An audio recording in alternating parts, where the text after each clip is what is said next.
Exclusive. He's finished.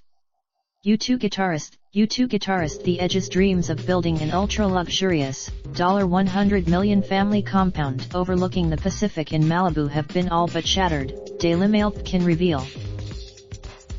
The 57-year-old Irish rocker, real name David Evans, has been trying for 14 years to construct 5 ultra-modern mini-mansions on an idyllic plot he bought, despite the loud protests of outraged environmentalists who say his plan would destroy a pristine, untouched mountainside.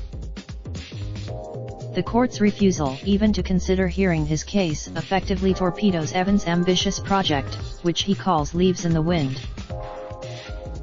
He's finished. The California Supreme Court was his last resort, Dean Walraff, lawyer for the pro-environment Sierra Club, which sued Evans over his plan, told Daily Mail.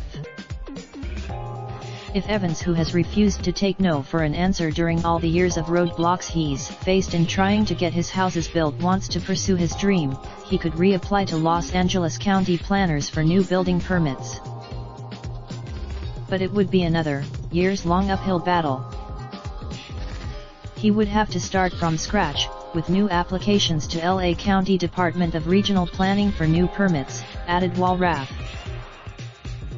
Then he would have to get approval from the 5 members of the LA Board of Supervisors, which would be tough since the member who represents Malibu, Sheila Kuehl, is on record opposing Evans' project.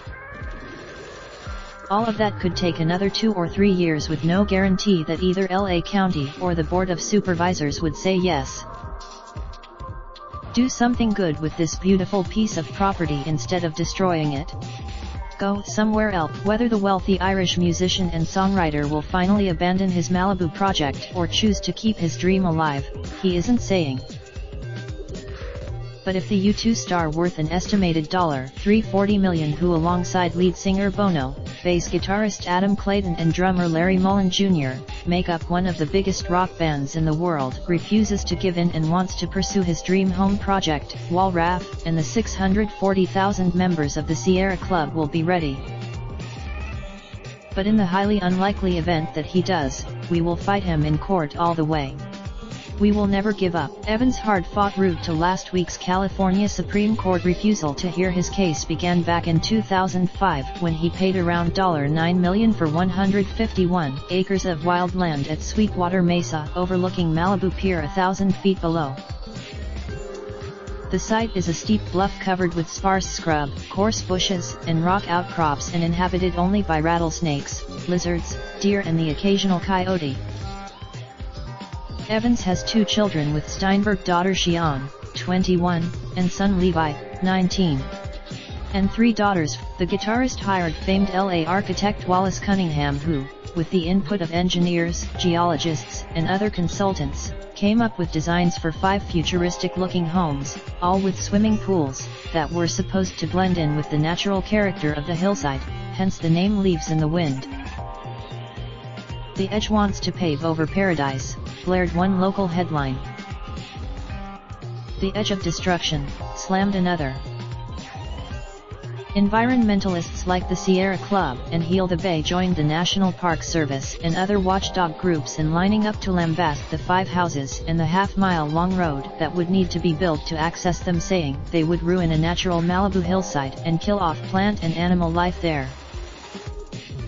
With all the furor and letters of protest, when Evans' plan came up for approval at the June 2011 meeting of the 12-member California Coastal Commission (CCC), it was soundly rejected by a vote of 8-4.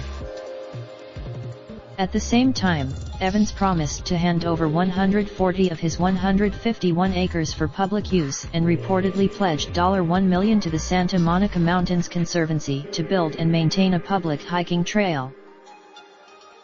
He even sent lawyers and lobbyists to California's state capital, Sacramento, to try to get planning laws changed.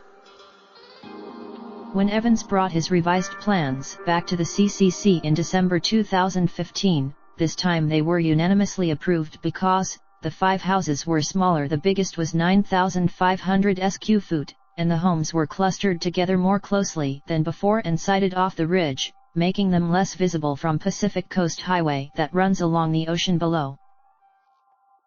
A month later, the Sierra Club sued, accusing the CCC of violating local planning laws by giving the green light to the rock star's plans. In May 2017, LA Superior Court Judge James Chalfant devastated the Sierra Club by ruling in favor of the Edge and the CCC.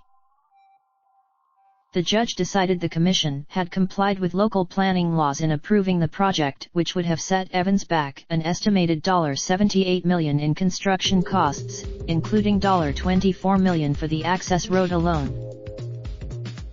The Sierra Club wasn't done though. 2 months later, Walraff filed an appeal against Judge Chalfant's ruling. Fast forward through almost 2 more years of the appeals process, and last March it was the Sierra Club's turn to win.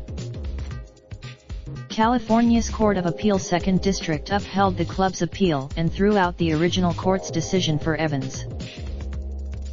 Evans' only recourse at that point was to go to the California Supreme Court, which this week refused to review his case. U2 is one of the world's biggest and best-selling rock groups, having sold an estimated 150–170 million records worldwide. The band, which formed in 1976 and who have released 14 albums and won 22 Grammy Awards, more than any other band, were inducted into the Rock and Roll Hall of Fame in 2005. MSN are empowering women in sport this summer. Find out more about Raindrop, drop top, top smoking, no cooking the hot pot. Fucking on your bitch, yeah, that. Looking up, open the park pot.